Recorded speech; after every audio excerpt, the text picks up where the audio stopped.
Hello दोस्तों, मैं आपके अपने यूट्यूब चैनल पिंटू जी के ट्रिक पर आप सभी का हार्दिक स्वागत करता हूं। हमारे डेली करंट अफेयर की क्लास का हम सेशन स्टार्ट करते हैं। तो आज का हमारा फर्स्ट क्वेश्चन है कि राजस्थान सरकार द्वारा हाल ही में राज्य के कितने जिलों में ओपन जिम और फिटनेस सेंटर खोलने की घोषणा की गई है। तो बात करते हैं, राजस्थान सरकार ने हाल ही में जो ओपन जिम और फिटनेस सेंटर खोलने की बात कही गई है। सबसे पहले राजस्थान सरकार ने बजट 2022-23 में इसकी घोषणा की थी। और बात करें कि राजस्थान सरकार ने अब टोटल 33 जिलों में टोटल 33 जिलों में जिम और फिटनेस सेंटर खोलने की घोषणा की और इसके लिए स्वीकृत राशि भी जारी कर दी गई है। तो बात करते हैं कि इसके लिए स्वीकृत राशि कितनी है, सरकार ने कितनी स्वीकृत राशि जारी की है इसके निर्माण के लिए। तो सरकार ने इसकी राशि करी है 31.5 करोड़ रुपए। ठीक है। क्या है कि अपना बजट 2022 सरकार 22-23 का जो बजट था ना, उसके अंतर्गत सरकार ने घोषणा की थी कि प्रत्येक जिले के जिला मुख्यालय पर ओपन जिम और फिटनेस सेंटर बनाए जाएंगे। तो अब जाकर इतने दिनों बाद सरकार ने इसके निर्माण के लिए यानी प्रत्येक जिला मुख्यालय पर राशि स्वीकृति कर दी गई है। और अगर हम बजट की बात आई तो बजट की अगर और बात करना चाहें कि बजट 2022-23 की मुख्य बातें क्या थी, तो बजट 2022-23 में सरकार ने 2 पैरा खेल अकादमी खोलने की भी घोषणा करी थी, जो जोधपुर और जयपुर में जोधपुर में कार्य भी स्टार्ट हो चुका है।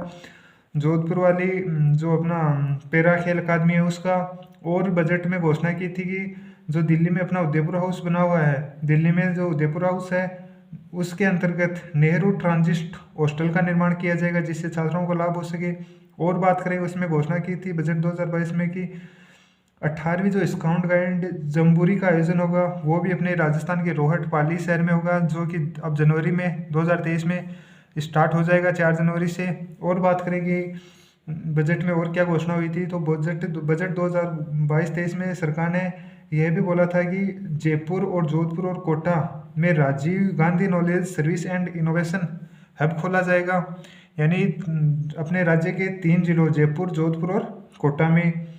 ठीक है। इस प्रकार हमने वो बात देख ली। तो इसकी इम्पोर्टेंट है कि बात बन रही है कि जो दो पैरा खेल अकादमी, याद रखना ये भी कई बार एग्जाम में पूछी जा चुकी है। हाल ही में जो अपना वन रक्षक का पेपर हुआ था उसमें भी आया था कि किस अकादमी का यानी किस पैरा अकादमी खेल अकादमी का निर्माण कार्य शुरू हो चुका, तो वो जोधपुर में हो चुका। दो फिर पैरा खेल अकादमी जयपुर और जोधपुर में बजट 2022-23 में इसकी घोषणा हुई थी। 2022 और 23 में बात करेंगे और इस बजट की क्या बात थी, तो वो 18वीं स्काउट गाइड जम्बूरी का आयोजन होगा, जो कि रोहट पाली में होगा। और बात करें कि बजट में उदयपुर हाउस में जो अपना उदयपुर हाउस है दिल्ली में, उसमें नेहरू ट्रांजिट हॉस्टल का निर्माण किया जाएगा। इस प्रकार हो गया। अब आगे का नेक्स्ट क्वेश्चन देखते हैं। राजस्थान राजस्थान पुलिस ने हाल ही में परामर्श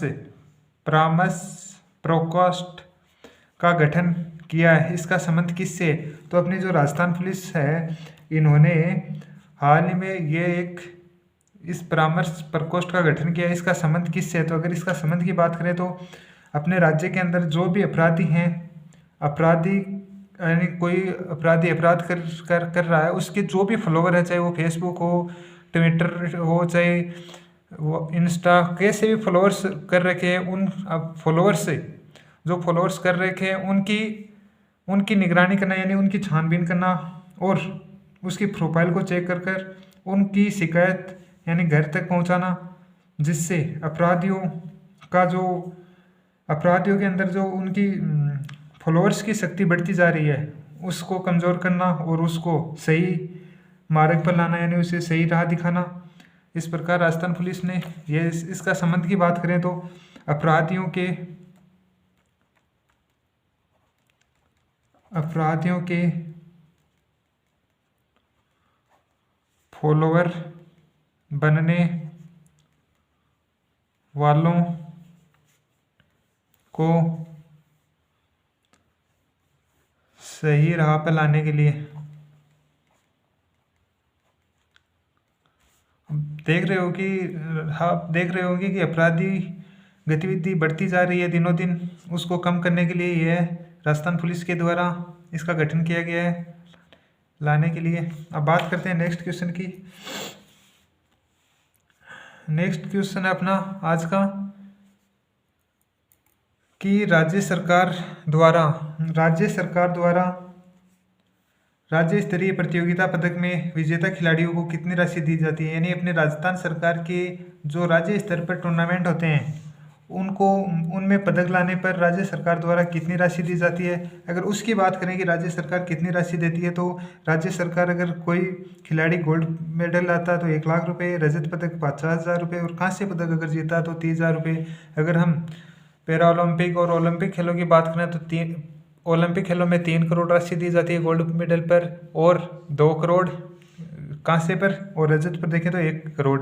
और उसी प्रकार पैरा ओलंपिक में देखें तो 1 करोड़ 60 लाख और 30 लाख राशि कर रखी है। और साथ में ओलंपिक और पैरा ओलंपिक में राज्य सरकार ने 25 बीघा जमीन की भी घोषणा की है। ठीक है, इस प्रकार हमको इस प्रश्न में पूछा गया राज्य स्तरीय प्रतियोगिता में कितनी पदक विजेता को खिलाड़ियों को कितनी राशि देने की घोषणा की है। तो अगर गोल्ड मेडल कोई खिलाड़ी लाता है गोल्ड मेडल तो उसे 1 लाख रुपए दिए जाएंगे। और अगर कोई खिलाड़ी रजत पदक लाता है तो उसे 50,000 रुपये। और बात करें कि कोई खिलाड़ी कांस्य पदक लाता है तो उसे 30,000 रुपये दिए जाएंगे। इस प्रकार ये हो गया अपने खेल से संबंधित इम्पोर्टेंट क्वेश्चन भी। और बात करते हैं अब आज का नेक्स्ट क्वेश्चन की राजस्थान में आयोजित शरद महोत्सव का आयोजन कहाँ व कब किया जा रहा है। तो हम बात करें राजस्थान में जो शरद महोत्सव का आयोजन चल रहा है वो कहाँ पर चल रहा है। तो सबसे पहले इसका आयोजन अपने राजस्थान के माउंट आबू सभी को पता है सिरोही में चल रहा है। और बात करें ये कब कितनी डेट के मध्य चल रहा है, तो इसका आयोजन 29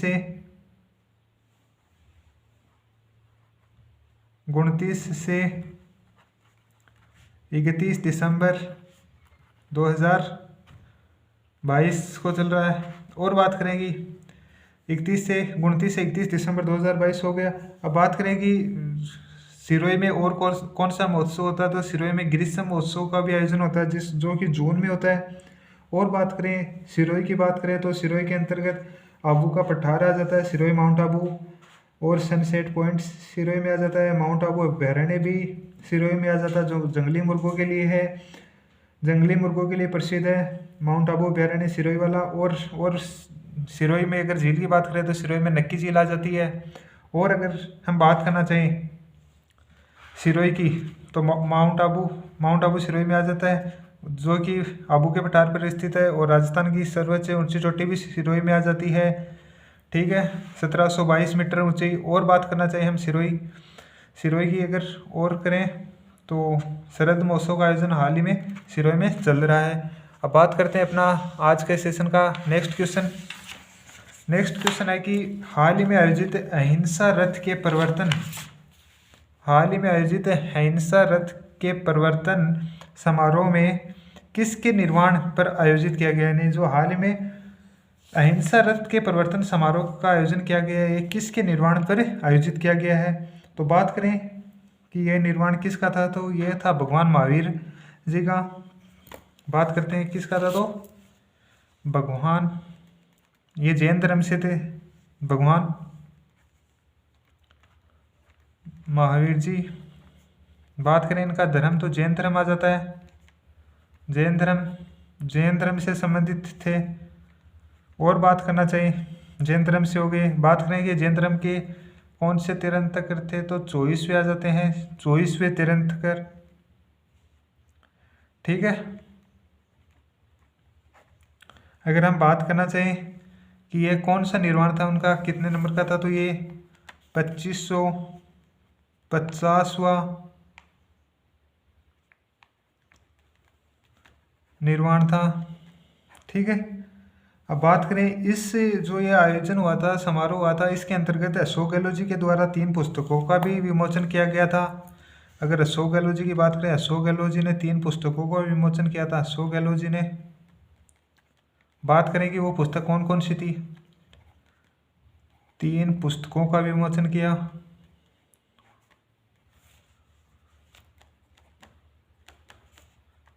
अब बात करते हैं वो 3 पुस्तक, तो सबसे पहली पुस्तक आ जाती है सुनील संजीवनी, दूसरा महावीर और अनूठा तपस्वी। तो सबसे पहले लिख लेते हैं अनूठा तपस्वी, और दूसरी पुस्तक उनकी आ जाती है सुनील संजीवनी।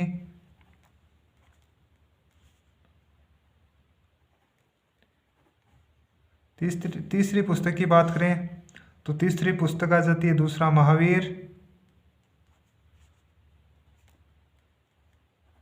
ठीक है, इस प्रकार ये 3 पुस्तकों का विमोचन भी अशोक गहलोत जी ने किया था, जो कि महावीर जी का 2550वां निर्माण बोल सकते हो या 2550वां निर्माण था, जो कि अहिंसा रथ के प्रवर्तन समारोह के लिए आयोजित किया गया था, जो कि जैन धर्म के 24वें तीर्थंकर भी थे। और बात करना चाहिए इनकी, तो इन्होंने अशोक गहलोत जी ने इस प्रोग्राम में 3 पुस्तकों का रिलीज किया था, जो कि पहली पुस्तक आ जाती है अनूठा तपस्वी, सुनील संजीवनी और दूसरा महावीर।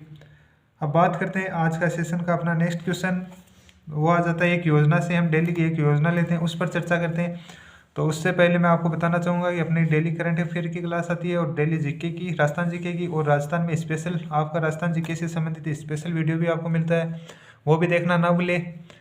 और आपको नववर्ष की, आगामी नववर्ष की बहुत बहुत शुभकामनाएं। आप अपने लक्ष्य को जल्दी से जल्दी प्राप्त कर सको, उसके लिए आप सभी को बधाई, और आपके लिए नववर्ष एक नई शुरुआत हो आपके जीवन की। इस प्रकार हम बात करें कि नेक्स्ट क्वेश्चन अपना आ जाता है IM शक्ति उड़ान योजना। उड़ान योजना कब से शुरू की गई, यानी IM शक्ति और उड़ान योजना है, शक्ति उड़ान योजना, ये किससे संबंधित है, इसको कब लॉन्च किया गया, किसके द्वारा इसको शुरू किया गया था, और सरकार ने इस योजना पर कितना बजट को प्रावधान किया गया है, और बात करें अब तक कितने लोगों को इसका लाभ मिल चुका है, और ये कौन सी विभाग की योजना है। तो सबसे पहले बात करें कि यह योजना कब शुरू की गई थी, तो यह 19 दिसंबर 2021 को शुरू की गई थी मुख्यमंत्री अशोक गहलोत जी के द्वारा। ठीक है,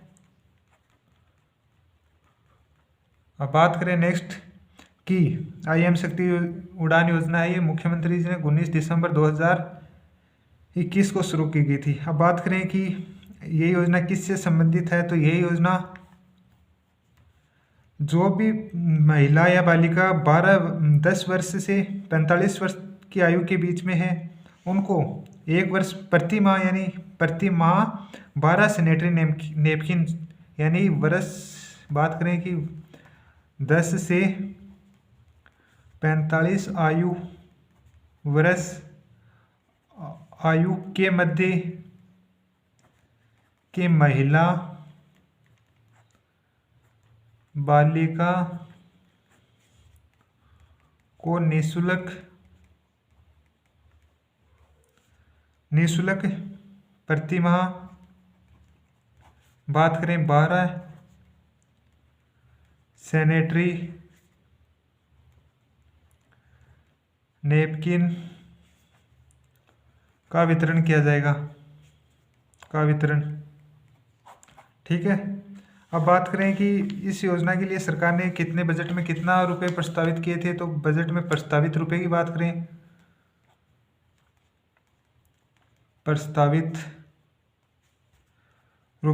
करें, तो 200 करोड़ रुपए का प्रावधान किया था, 200 करोड़ रुपए का प्रावधान।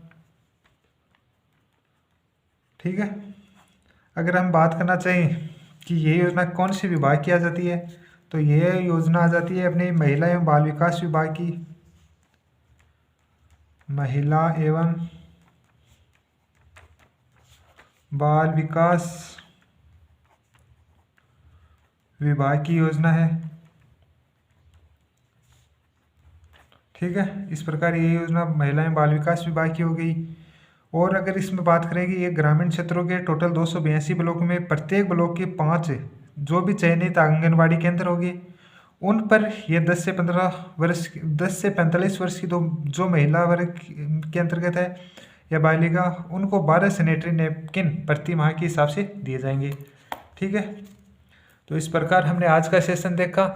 तो आपको आज का सेशन देखने के लिए बहुत बहुत धन्यवाद, और अब मिलते हैं नए साल के 2023